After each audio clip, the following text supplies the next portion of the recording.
Today we're jumping right into one of the most intense, action-packed chapters in the ancient world, Exodus 17.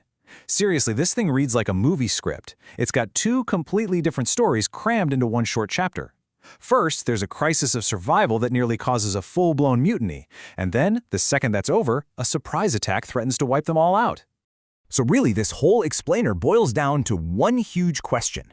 What do you do when you're a leader facing two impossible situations, one right after the other? I mean, imagine you just barely solve a problem that almost gets you killed by your own people, and you finally take a breath, only to look up and see an enemy army charging at you. That's the spot Moses is in, and that's what we're going to unpack. All right, so let's dive into Act 1. The first monster they have to face isn't some foreign army. Nope, it's something much closer to home. Thirst, desperation, and the threat of total rebellion.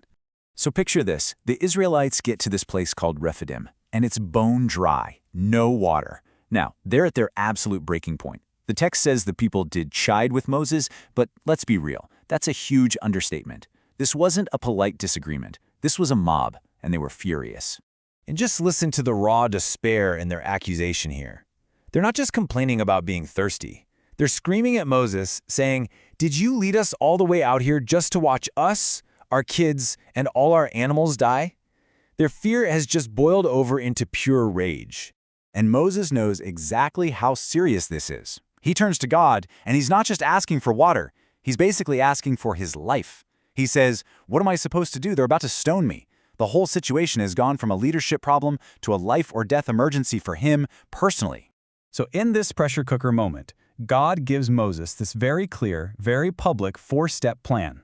This isn't going to happen in secret. He has to take the elders with him as witnesses, and, this is crucial, he's told to bring the exact same rod he used to strike the Nile River. It's a powerful reminder of what's happened before. Then, the final instruction, go strike a specific rock at Horeb, the mountain of God. So, Moses does exactly as he's told. In front of all the elders, he strikes the rock, and boom, water just starts gushing out. Just like that, the immediate crisis is over, everybody can drink, their animals can drink, and the rebellion just fizzles out. But the event leaves a scar. The place gets named Massa, which means testing, and Meribah, which means chiding or arguing. So the memorial isn't celebrating the miracle of the water.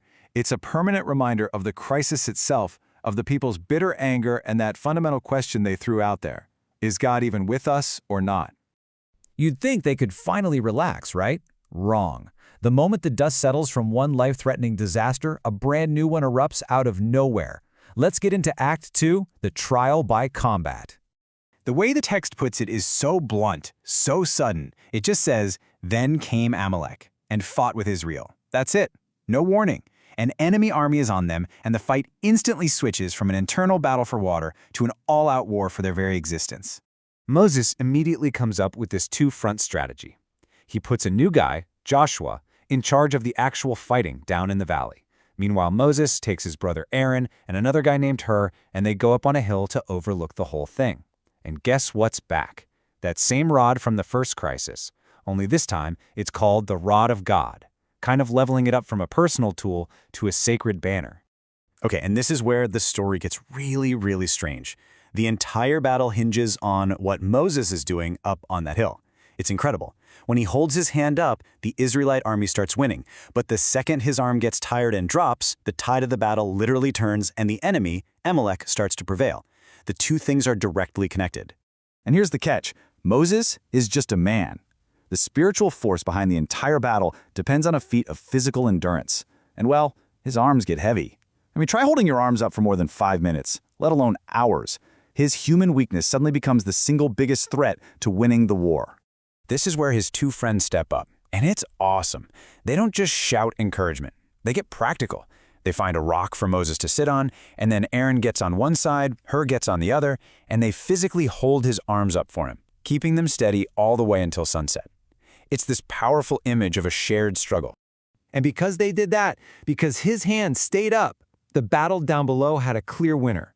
Joshua's army completely routed the Amalekites. The two-part strategy, physical fighting on the ground and spiritual support from the hill, working together, it actually worked. So to mark this incredible victory, Moses builds an altar, and he gives it a name, but it's not named after the battle or the place. He calls it Jehovah Nissi, which means the Lord is my banner. The memorial he creates isn't about their own effort.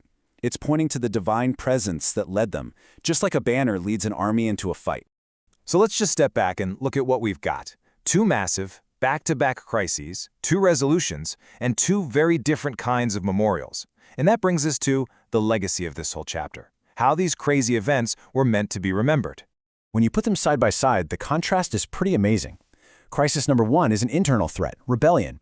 It's solved with Moses' rod, you get water from a rock, and the memorial is these names, Massah and Meribah, that remind everyone of their testing and chiding. Then, right after, you get an external threat, an enemy attack. It's solved with the rod of God, you get a military victory, and the memorial is an altar declaring the Lord is my banner. But beyond the place names and the stone altars, God gives one last command that might be the most lasting of all. He tells Moses, write this down, put it in a book. The experience itself needed to be recorded, making sure the story, the memory, became just as permanent as any stone monument. And that leaves us with a really interesting question to think about. This one chapter gives us two kinds of memories. One, Massah and Meribah, is all about remembering the painful, ugly struggle and the moment of doubt. The other, Jehovah Nissi, is all about celebrating the triumphant symbol of victory. It makes you wonder, right?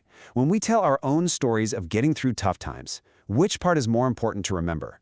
The struggle it took to get there, or the victory at the end?